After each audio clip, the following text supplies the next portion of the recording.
What's up, you guys, and welcome to another episode of the Variety Views. I'm your host, the Variety Vendor, and here to list my top 10 worst movies of 2017.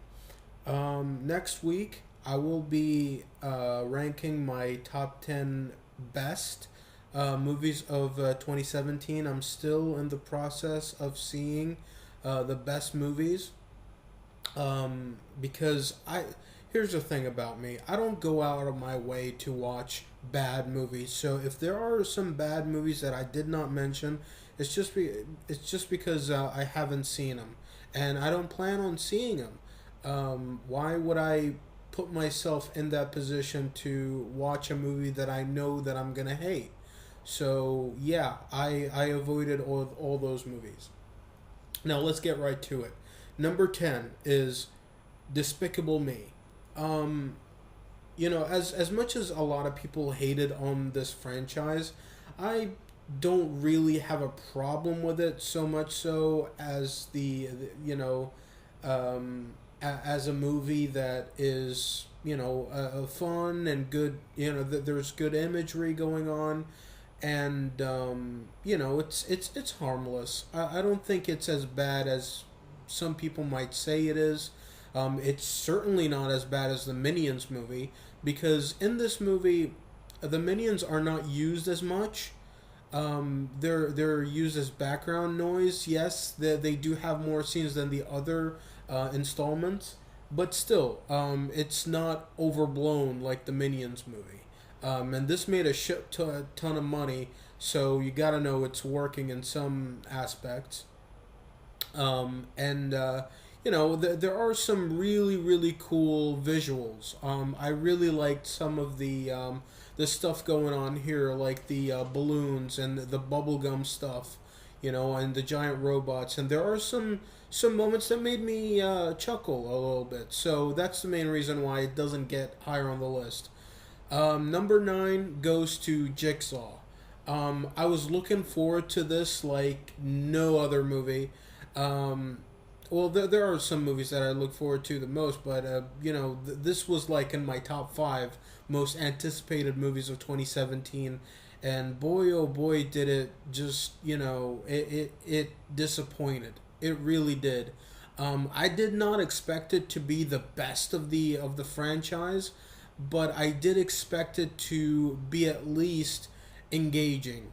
Now it is interesting. I will say it is interesting. It does pull me in a little bit and makes me go, you know what? I'm a little bit curious on how this works or how that works or this scene. Where is it leading to? But I will say that the big twist at the end, I hated it. I hated the whole idea of it.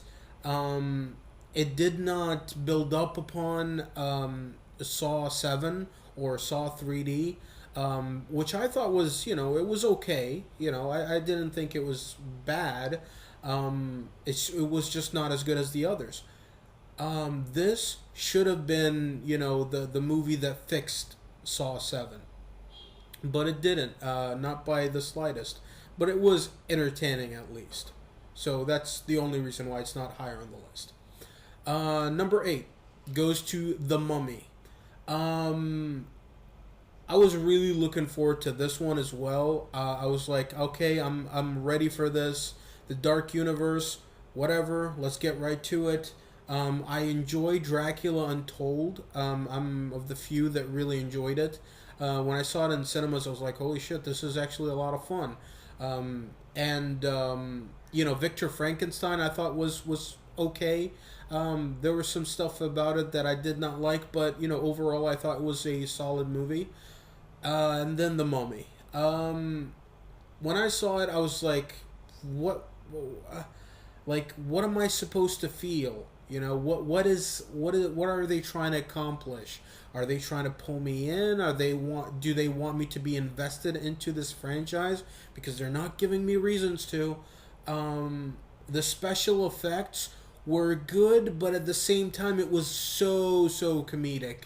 They were trying so hard in making this the new the equivalent of the Marvel Cinematic Universe, and it did not work, not even by the slightest. It could have worked. Like, there are so many ways that it could have worked. And there are many scenes in this movie that I was like, okay, this part right here, they could do it better, or that part right there, they could have do it better, or that they can completely erase. But no, it just they kept on doing mistake after mistake after mistake, and it was just it was like somebody like right in front of you that's completely eviscerating themselves until they're completely dead by the end of the 2 hour mark. But I will say the reason why it does not go up higher on this list is Tom Cruise. Tom Cruise in this movie looked like he was trying.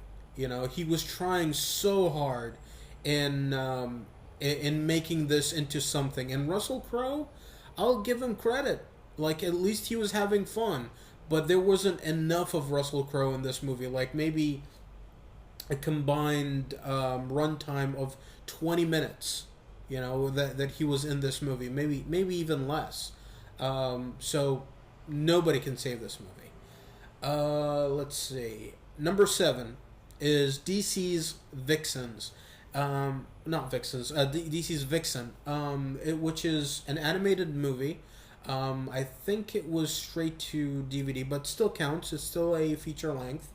And this is about the comic book character Vixen, who has this little necklace where she can summon the spirit of different animals, and she can use those animals to her use those animals' instincts as her own power. So she can be as fast as a cheetah, or as powerful as a gorilla, or as heavy as an elephant, or that idea. She can even fly like an eagle. So it was interesting. So she's like a female version of Beast Boy, although I don't know which character came first. So I was like, you know what? I'll check this out. It's interesting. Finally, a different character. And when I like the first scene, you see her and the Flash and Arrow. I was like, okay, cool, interesting. It's all cool. But then it felt like 3 episodes wrapped into one, where it's just like it goes here and goes there and goes everywhere without sticking to an arc. Like, so, at some points I'm like, what the fuck is going on? But I will say at least it was well acted in some aspects. Some parts where I was like, okay, this is interesting. Like, Neil Flynn, I really enjoyed. He was in Scrubs. I really enjoyed his work, especially here playing the foster father of Vixen, the titular character. And I thought, Vixen was cool. That's the thing, though. Most characters were cool, but none of them, went anywhere. So it was like, why should I be invested? I'm not. I cannot be invested into this. So yeah, I did not I did not like this as much as I wanted to. So now we get to number 7, which is, well, no, number 6, which is Leatherface. And Leatherface, I did not know that this was going to be released anytime soon. I didn't see any of the trailers. I didn't know that this was even made until I saw a review and somebody was like, "Oh, this is on VOD." I'm like, "What? Really? Fuck. Okay. Whatever. Let me check it out." And yeah, I did not like this. I didn't like this at all. There were some parts of it that I liked, like, like as many people would say, like Stephen Dorff and Taylor's characters, I thought they did a good performance, but and the gore, I will say the gore was really good. But at the same time, there was nobody that I was rooting for. Like at least in the other Texas Chainsaw movies, I was rooting for somebody. Fuck, even the worst Texas Chainsaw movie, like Generations, one with Matthew McConaughey and jeez, her name escapes me right now, but Renee Zellweger. Yeah, well, like those characters, even though that those were unlikable, I would still root for them over all the characters here, because I don't know, I didn't connect with anybody. Even the nurse, she was like, shut the fuck up, I don't want to hear you, So it's just like, yeah, I did not care for anybody in this movie except for the kid that grows up to be Leatherface, in the beginning of the movie. That kid character, I was like, you know what, I like him. So the only reason why this doesn't make it higher on the list is for the opening scene. I like the opening scene. The first 7 to 10 minutes, I really enjoyed, but after that, after the prologue, I hated it. I completely hated it. So now we go to number 5, which was Power Rangers. Um, what should I say? What should I say about this? This was this was really this was unnecessary, to be completely honest. This didn't need to happen. And I remember when I saw the trailer, I was like, okay, you know what? I'm looking forward to this. I like Elizabeth Banks. She's cool. I kind of liked her in Pitch Perfect. So I was like, okay, I'm willing to check this out. And I saw it, and good God, this was bad. Like, this was really bad. First time I saw it in theaters, I enjoyed it because I was coming off this, Power Ranger high. Because I saw, like, a lot of the episodes, a lot of the old episodes, and maybe that was a mistake because I had in my heart, the idea of, oh my God, the old Power Rangers shows, Zeo and Time Force and all those shows, and then and the original Mighty Morphin Power Rangers. And then when I saw this, I was like, this is cool, yay, and stuff like that. But then I saw it again recently, about a couple months ago, and I was like, what the fuck am I watching? Because the 5 characters, okay, now 3 of them, the 3 main characters, their arcs were very flawed, to say the very least. Like, let's get to the main character. Let's see. The main character's name is Dacre Montgomery. Okay, the guy who played Jason Scott, Red Ranger. I really liked him in Stranger Things. I thought he was really a really good bad guy. Okay, he worked. He worked as a psychopath, absolutely. But in this movie, he's trying to get you to like him, and it just doesn't work. It does not work at all.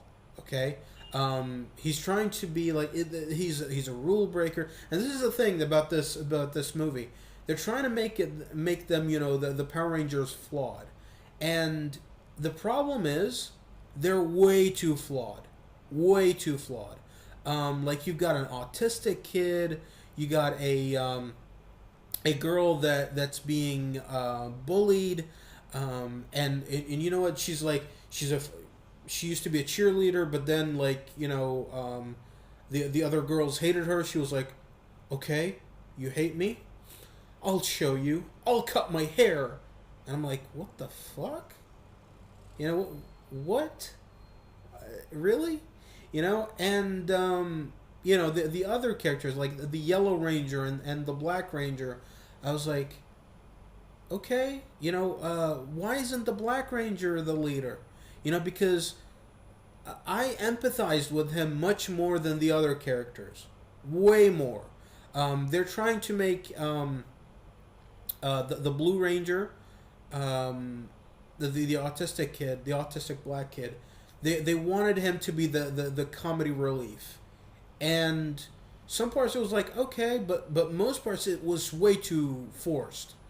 The two characters that I really liked was Zach, the Black Ranger, and I really liked Alpha 5, who was played by Bill Hader. I always love Bill Hader and everything that he's in, but here I liked him even much more because he took the essence of the original Alpha 5 and he made him much much better. Because Alpha the original Alpha 5 was like, an even gayer version of C3PO, but here he was much more tolerable. And Zordon, oh boy, Zordon, Bryan Cranston. They changed his lore by making him the original Red Ranger. And then he basically trapped his own soul, and he was able, because the idea is that later on he will be able to bring his soul back to life, and it's just it's bad. It's really bad, because I was like, okay, if you're gonna change the lore, why not thin down the herd? Why make it 5 guys? Why not make it 3? Why not make it 4? 3 or 4? Because I will say this: of the 5, I only care about 2, maybe 2. So yeah, that's pretty much it. Now we get to number. Hold on. Number 4, which is Death Note.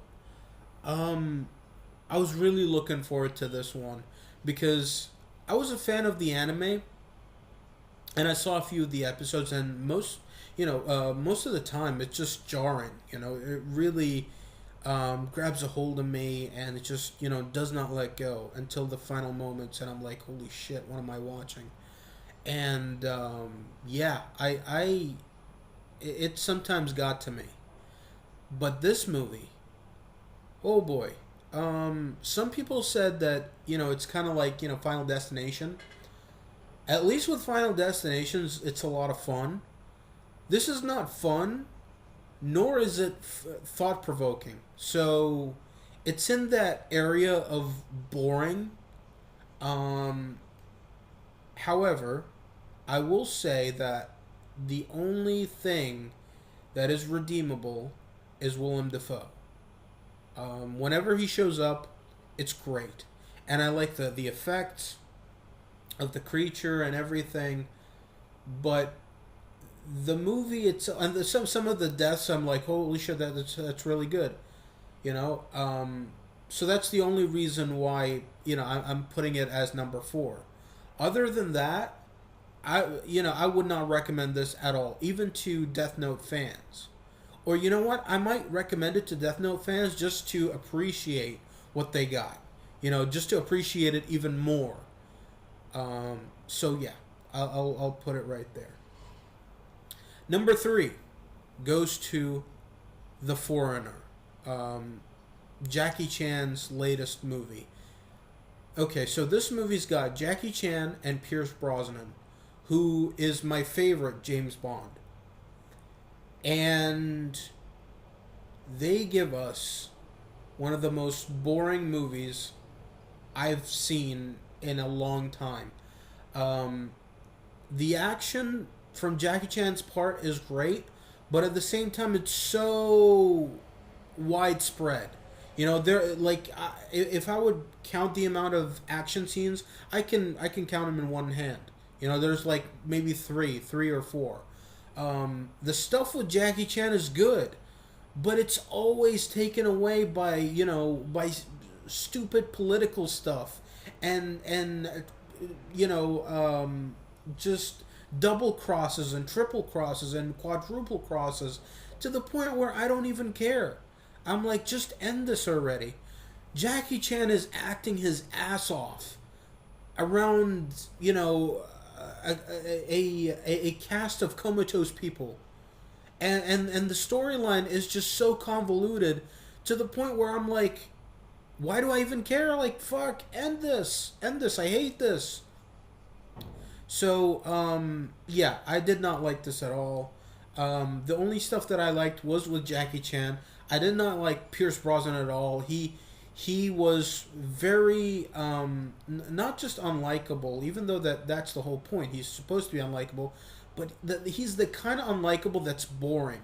The kind of villain that's like, okay, whatever. I feel nothing for you.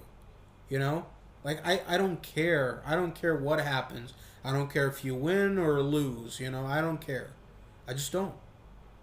So that's how I felt about The Foreigner. It just made me hollow inside. I really wish for better things for Jackie Chan. He's coming out with another movie, and I would hope that's a lot better. So I'm looking forward to that. Because Jackie Chan is one of my heroes. I love Jackie Chan. So number two. Number two is Transformers: The Last Knight. Now, if you followed my channel for the past couple of months, I've been reviewing the Transformers movies, and I might do a Transformers: The Last Knight review later on. But I will say this for this list, or you know what, I might not do a review at all. Maybe somewhere down the line when I look back upon this. When the Bumblebee movie comes out. But right now, all I gotta say about this is this movie was so fucking boring. Now, when a lot of people said, Age of Extinction was boring, I didn't agree. Dark of the Moon, yeah, I agree a little bit. It was boring. There were some parts that it was boring, but it's not saying it was a bad movie. It was good. It was, I thought it was a lot of fun. But there were some points where I'm like, okay, end this. Revenge of the Fallen, good. One of the better Transformers movies. And even at some parts, I'm like, holy shit, this is probably my favorite. The first Transformers movie, definitely my favorite. So, and Age of Extinction, it's up there. So this came out, and I'm like, okay, I'm looking forward to this. I did not watch it in theaters. I wasn't into all that, so I was like, okay, I'm gonna get I'm gonna buy the movie, and then I'm gonna watch it at home. No distractions, nothing. I watched it, and oh my god, I was so bored. The first 10 minutes, the opening scene with, the whole King Arthur and Merlin and all of that, I'm like, okay, I like this. I was hoping for Transformers in the past. That would have been great. That would have been great to have time travel integrated into the franchise. It would have been something completely different. But no, we didn't get that. What we got was Mark Wahlberg at his absolute worst, and this new kid that lost her family, and she's acting her ass off, and God bless her, she's like weeping, and she's like, this is the only family I've got, and I'm like, girl, honey, baby, why the hell are you acting your ass off in a fucking Transformers movie? Fucking save that performance for a better movie. But no, we didn't get that. We got Anthony Hopkins, Sir Anthony Hopkins, fucking Hannibal Lecter. making a fool of himself. And here's the thing, I will say this, despite the fact that he was making a fool of himself, I will say he was the best part of this movie, because at least it looked like that he was having fun. When you see him in some interviews, he does go out there. He starts barking like a dog. He starts, acting foolishly, and it's funny. It's funny for a serious actor to do something like that. And in this movie, there were some parts where I got a chuckle. However, I did not like this.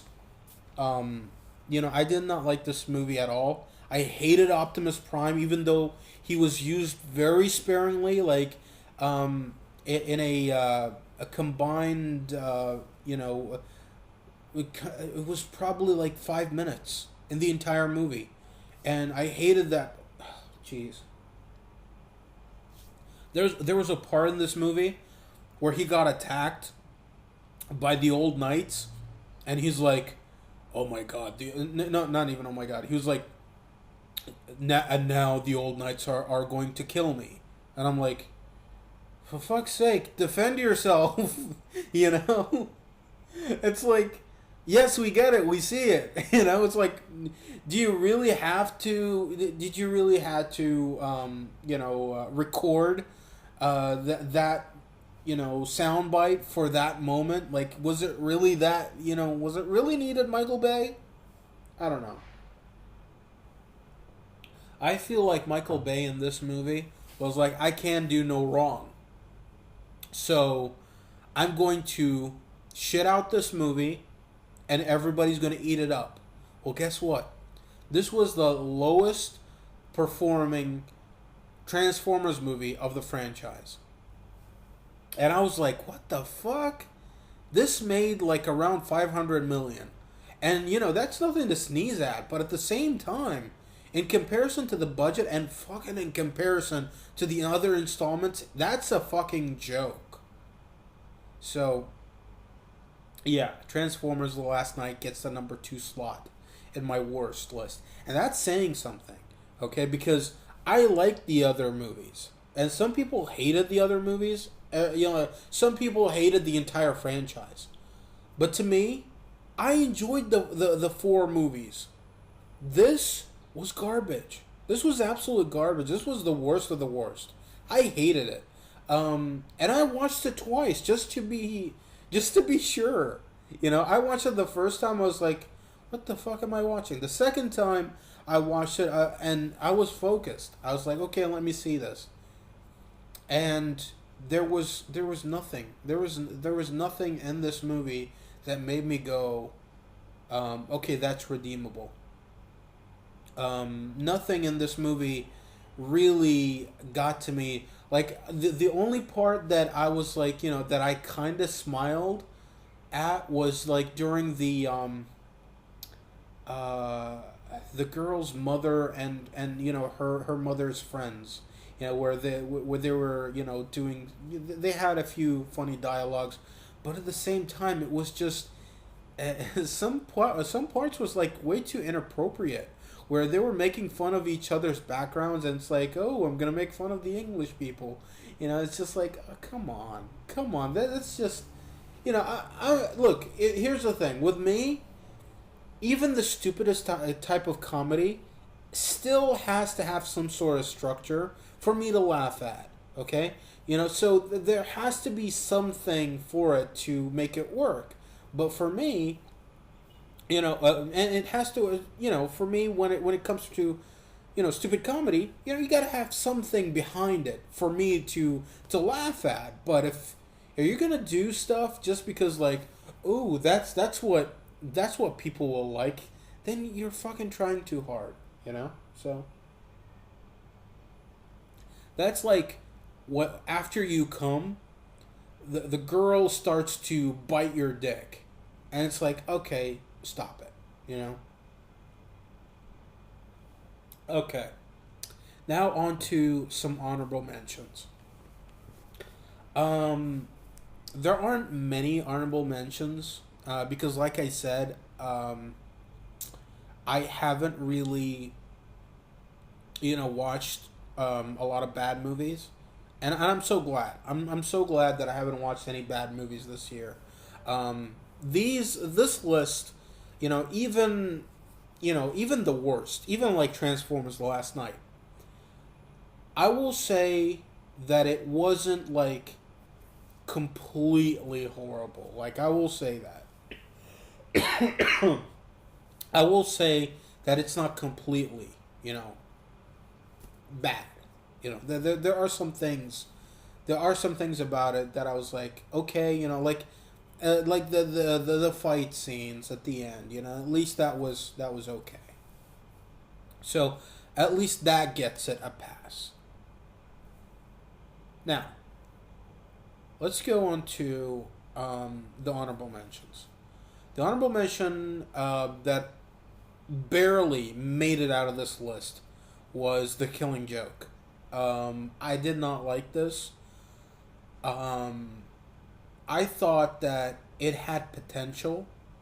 The story, it was, one of the most shocking graphic novels I've ever read. And the idea of it is just so jarring. And I'm like, okay, they can do this. So when I saw this movie, and some people said that the first half was the weakest. To me, to be completely honest, I thought the first half was the strongest.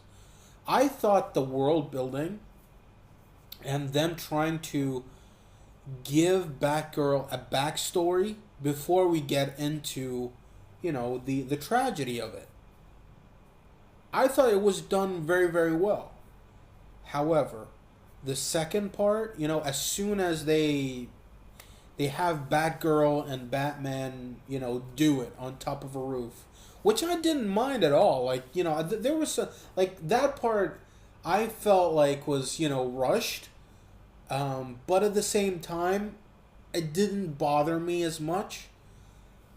It didn't bother me as much as the second half because I thought the second half was bad, was really really bad.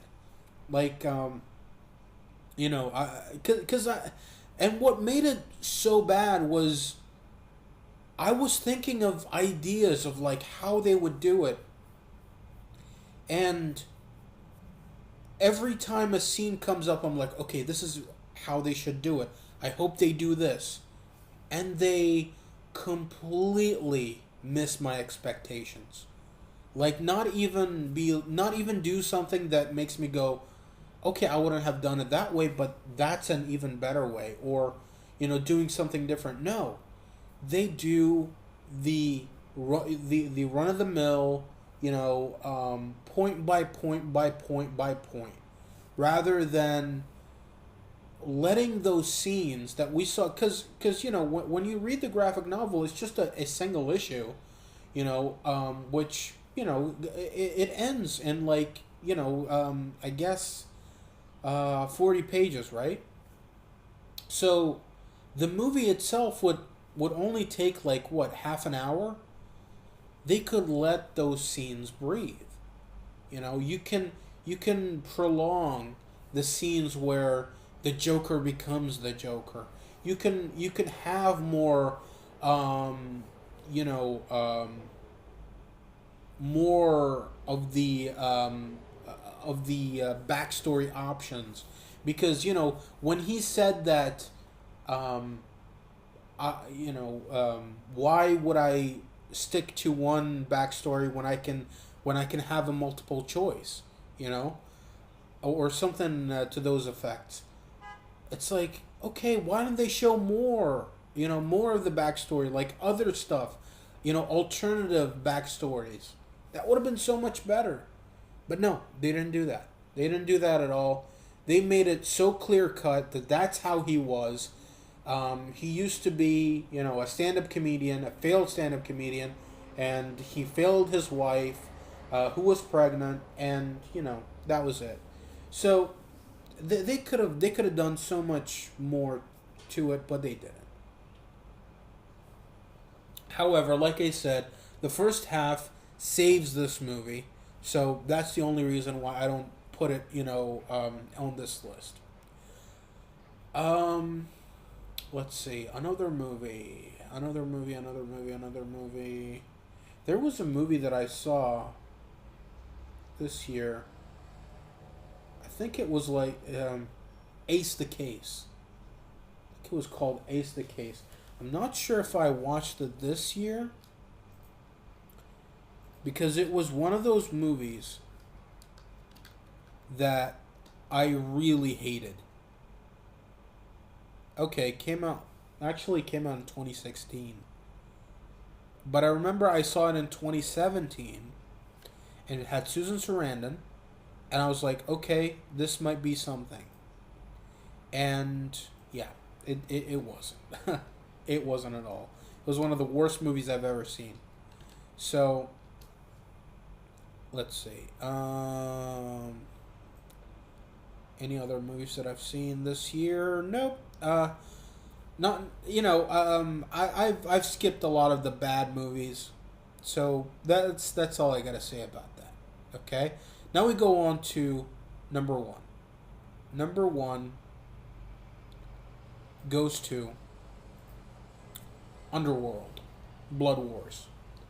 I haven't seen Resident Evil. I've been told that that was horrible, but I will say Underworld, Blood Wars, which came out actually in November of 2016, but it was released worldwide in January of 2017.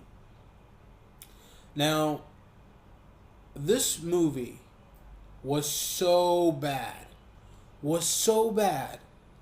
that I did not finish it in first viewing. In first viewing, I watched the first half, or like first 30 or 40 minutes. I'm like, fuck this. I hate it. I don't want to continue it. And remember, my girlfriend, she's a big fan of the Underworld series. And I am too. Like, I liked the first three. I even liked the prequel, like Rise of the Lycans. I was like, okay, cool. I'm really into this. I really love the second one. And really enjoyed the first one. But when they got to Awakening, it was so bad. It was so bad. Awakening was so bad. And I remember watching it in theaters, and I felt, horrible in buying a ticket to watching that movie. And when I saw this, it was even worse. So much worse. The special effects, and here's the thing: I'm not the kind of guy that's going to harp on special effects, but in comparison to the other Underworld movies of the franchise, yeah, I am going to compare. This was bad. The acting was bad. The storyline was convoluted. Was like, what the fuck? What's going on? I don't understand this. Why? What? Why? What? Why? Why? And I'm not going to get into the entire storyline because even I don't understand it. I don't understand what's going on. So, I did not like this. And there are talks of them doing another sequel, which I don't understand because this didn't make enough money to warrant a sequel. It costed like around 30 million, and I'm like, bullshit, because when I saw this movie, this didn't look like a $30 million movie. This looked like, it probably costed them around two. And it was, and probably, half of that budget went to frickin' salaries, and promotions. So, I really didn't like this movie. I hated it from start to finish. And I'm probably going to do a review of the entire Underworld series somewhere down the line. But right now, all I gotta say about this is avoid this movie like the frickin' plague. I hated it. I absolutely did. There's nothing much more to say about this except the fact that I hated it. The blood splatter. Oh my god! I don't know. I don't know what's their deal with the freaking winner. You know, it's like, why do these movies always have to be set in winter? You know, I don't understand. But yeah, I really hated this. I want to see the Resident Evil movie, like the final chapter, because I'm a big fan of that franchise. But I hope that it does not suck, you know. And I'm probably gonna review, you know, that franchise as well somewhere down the line. So yeah, that's all I gotta say about this. You know, this was my list. Let me know in the comment section below, what is your top 10 worst list of 2017? Because I would really like to, you know, I would really like for you guys to share. Would really like to, you know, read those. And hey, I'll definitely, you know, respond to those. So yeah, that's all I gotta say about that. And with that being said, rate, comment, favorite, please subscribe, share with your friends, share with everybody, and check out my next video. We talk about something else.